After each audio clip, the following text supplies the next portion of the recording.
Everybody, this is Dream, and today we have a nice little 8-game Major League Baseball slate for you. Pitching's a little bit rough today, but before I get started, can you guys smash that like and subscribe button? We have a pretty good, interesting slate here. We got some value across the board, as well as some good options for you. So let's go ahead and get into the slate here. So we're going to start with our pitchers, and we're going to look at Max Scherzer today for Texas. He's a very capable option today. He's been over 20 fantasy points in 3 of his 4 games with Texas, and he's got nice upside today and a good K rate opportunity against Minnesota, who does tend to strike out a lot. We're also going to look at Zach Wheeler for Philly. He's overpriced today, but he's in a decent matchup. I wish he was more like $9,000, considering his range is 15 to 25 for this one. But he's still capable of a good game and a good contrarian option to Max Scherzer today. And then we'll look at Peralta for Milwaukee. Now, it's hard to ignore his last 5 games, 3 over 30 fantasy points with 5 over 20, his double-digit K rate in 3 of them as well. Tough matchup here, though, which does give a little bit of a concern, but he's had tough matchups in this stretch recently as well, and he's been pitching pretty well. Then we'll look at Kyle Bradish for Baltimore. Now, he's in an interesting game here with against Colorado, as he's got nice upside. It's also not in Colorado, so that gives him a little bit of edge. He's got a very clear path to 20 plus fantasy points here, and his price is reasonable. His K rate isn't perfect, but he's getting 6 to 8 and should be capable of doing that today on this particular slate. And then I'm going to have a Hail Mary call here for Seth for the Angels. He started 5 straight games, and 4 of those games he's been over 19 fantasy points, which is pretty wild, especially against the Yankees, Atlanta, Seattle, and Houston. He's capable of a big game here if he can get an amount of strikeouts. Though I do like some Mets, so he is very squarely a core play. A Hail Mary play on this particular slate. Excuse me. Maybe the catchers here, we're going to start with Adley Rutschman for Baltimore. Now, he has hit the ball very well recently with the 340 batting average over the last 10. He's hitting the ball pretty well. He has nice upside on the slate. I do like his potential here. He also has some home run upside, though it's a little bit limited today. But he is a capable option on this particular slate. JT Realmuto, also a good spot. Now, I do think he has a little bit more home run upside today than Rutschman does, but they're both similarly priced. And while Rutschman is hitting the ball a little bit better, I think Philly's going to have a bigger game, and he's definitely capable of cashing in on that. Francisco Alvarez for the Mets has been in a big slump, but he is a home run or bust call here. He is striking out a little bit too much, which is a concern, but he is capable of a home run, and once he gets it going again, he'll be somebody that you want to roster, and this is a great situation for him to potentially do that. Then we'll look at Yasmani Grandal for the Chicago White Sox. Where is he at? Here he is. Uh, he hasn't hit the ball very well recently, but he does draw some good metrics for this particular game. I do like his upside against Oakland today, and he's had some interesting games recently, so I think he's capable of a decent one. But my kind of favorite play on the catchers is actually Shea Lingerlaze. He's hitting a lot of home runs recently. He's got 4 over the last 10 games. He has somewhat a boomer bust play, but he does draw good metrics for this game, and he's hitting the ball very well right now. The downside is that he doesn't, always hit home runs, but when he does, he's definitely capable of big games. He's also probably my favorite catcher on the slate in general. Otani is in play at first base. He's very expensive today, but he does draw some good metrics, and he's hitting the ball very well with a 300 batting average over the season and 3 home runs over the last 10 games as well. Even with his injury, where he's not going to be pitching anymore this season, he has still got really good batting perspective here. So I think he's definitely capable of continuing his onslaught of home runs, and I think he's definitely capable of continuing that throughout the season. Seth Brown is a core play for Oakland. Now, he can play in the outfield as well.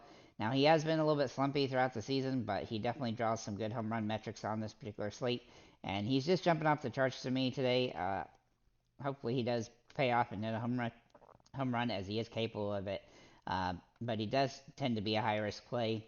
Then we'll look at Bryce Harper, who has been very inconsistent this season, but he is hitting the ball very well right now.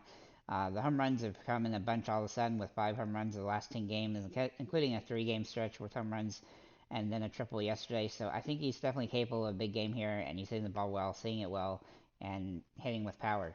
Then we'll look at Andrew Vaughn for the White Sox. Now, he's been pretty good throughout the season. He's only had 1 home run over the last 10, but he's hitting the ball better than his season average right now, and he's doing it without too many strikeouts, which definitely gives him some upside.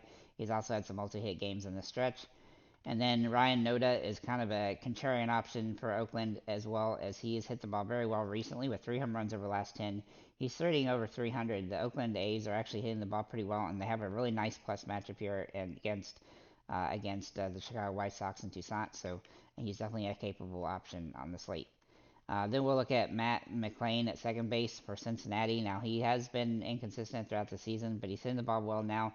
He's averaging almost 12 fantasy points a game the last 10, and that gives him some nice upside here as he has good potential.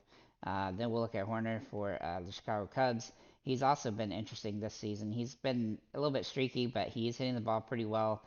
He also has some stolen base potential, which gives him some added upside, though he is very expensive considering the fact he doesn't have a ton of home run upside on this particular slate. Then we'll look at Zach Geloff for the Oakland A's. He's another guy from Oakland that's hitting the ball very well recently. He's had 2 home runs over the last 10 games. He's had 10 in his 36 total games, and he's hitting 317 over this stretch. He has really nice upside in this matchup. He's had a lot of big games lately, and he can even score fantasy points without the home runs, though he is very expensive and hard to roster as a result. Moving to third base, we're going to look at Gunnar Henderson, who is a core play for me. Now, he can play third base or shortstop. He's almost hitting 400 over the last 10. He's a streaky hitter, but when he is hitting well, he's somebody you want to roster as he tends to hit consistently, and he's actually a little bit underpriced based on his recent production. Jamir Candelario, let's see, for Chicago Cubs, also in play here at third base. He can also play at first base, but he really is more necessary at third if you're going to use him because he is not hitting the ball particularly great, but he does have good potential and home run upside on this particular slate. We'll also look at Ryan McMahon for Colorado. Now, I do like uh, Baltimore's pitcher today, but I do think if anybody's going to get to him, McMahon is potentially the one.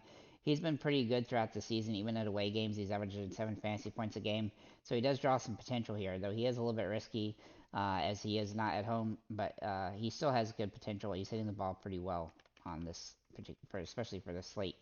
Elly De La Cruz for Cincinnati is in play at shortstop. Now, he's high risk, high reward as he's been somewhat boom or bust, but we know he has the power and the stolen base potential to have a big game here, and he is capable. His price is very expensive, and he's high risk, high reward as a result. Tim Anderson is a very cheap play today. Now, he has been really inconsistent throughout the year. He's not a big home run threat. He does have some stolen base on upside, but he's had 3 straight 2-hit games, and he's been a pretty solid contributor from that perspective. So I do think he's viable on the slate while he's hitting well, but just keep in mind he's probably going to fall right back off the cliff here in a little bit. Then we'll look at Corey Seager for Texas. Now, he's very expensive. He's also hitting the ball very well. Almost 350 batting average on the season. He's also got nice home run potential, and he's had 4 multi-hit games in the last 5. He's just been hitting the ball extremely well lately, throughout the whole season, in fact, and he scores fantasy points in bunches, which explains his big, expensive price point. Willy Adames from Milwaukee also in play. He's hitting almost 359 for the last 10 games. He's been really streaky throughout the season, but right now he's hitting well. He's somebody I really like to use. He's had a bunch of big games, and I think he's almost a core play on the slate. He's very close, only the fact that we had several good options at shortstop today. Moving to outfielders, we're going to look at Corbin Carroll for Arizona. Now, he has been pretty good recently. He's been streaky throughout the season. He goes up and down, but right now he's hitting well. And while he's hitting well, he's also got stolen base potential. He's doing a little bit everything, very similar in his potential as Acuna has been lately. So I think he's a very quality option on the slate, though he is extremely expensive and hard to roster. Luis Robert has been in a little bit of a slump, but he is capable of a good game here. Oakland and Chicago White Sox, I do think is going to be a high-scoring game. He's capable of a home run, so I think he's a viable option, though he is higher risk than Corbin Carroll is. Seth Brown and Ohtani can also play here in the outfield, and I definitely think they're better suited out here. Then we'll look at Christian Yelich. He's been somewhat inconsistent throughout the season. He's had some good stretches. He's had some good hits the last few games and scoring some fantasy points again without the home runs.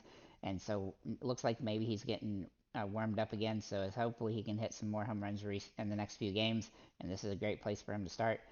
Kyle Schwarber is hitting the ball very inconsistent throughout the year, but he's had 5 home runs over the last 10. He's very boomer bust, a little bit better than somebody like Stanton, but he's still very risky. He does need to hit a home run to pay off at this price point. I wish he was a little bit cheaper. Ian Happ is also in play for the Cubs. He's hit the ball pretty well recently. He's got some nice home run potential. He's even got some stolen bases. He's not been quite as good this season as I hoped, but he is capable of having good games, and he's hitting the ball well right now, so he's definitely somebody to consider. Then we'll look at Tauchman for his teammate. For the Cubs here, he's also hitting the ball somewhat inconsistent throughout the season. He's been a little bit slumpy recently, but he has had a couple games with decent fantasy points, and I do think he has some potential today, but he is high risk, high reward. And then finally, TJ Friedel for the Cincinnati Reds. He's a little bit pricey today, but he is capable of a good game here. He's had some ups and downs throughout the season, but he does hit pretty consistent for the most part at about 270 clip, and he does draw some home run potential, though it is somewhat limited. He does have multi-hit upside, though, on this particular slate, especially if he leads off. So with that said, guys, thank you for liking, commenting, subscribing. If you have any comments or questions, feel free to leave them below, and have a nice day, guys.